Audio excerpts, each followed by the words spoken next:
আপনি কি একটু জানেন ভিডিওটা শেয়ার করবে, কবরের ভিডিওটা ভেতর লাইক কিভাবে করবে। আযাব দেয়া হয়? মানুষ মারা যাওয়ার পর যখন তাকে কবরে দাফন করা হয় তখন তার কবরে দুইজন প্রশ্নকারী ফেরেশতা আসে, যাদেরকে বলা হয় মুনকার নাকির। মৃত ব্যক্তি যদি তাদের প্রশ্নের জবাব না দিতে পারে তখন তাকে লোহার হাতুড়ি দিয়ে মারধর করা হয়। তখন মৃত ব্যক্তি এতটা ভয়ঙ্করভাবে চিৎকার করে ওঠে যার ফলে দুনিয়া এবং আসমান জমিন সহ কাঁপতে থাকে।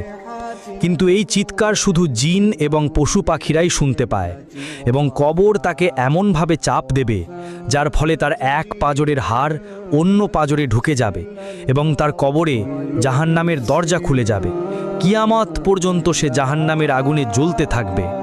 আপনি কি জানেন কবরের ভেতর কিভাবে আযাব দেয়া হয়?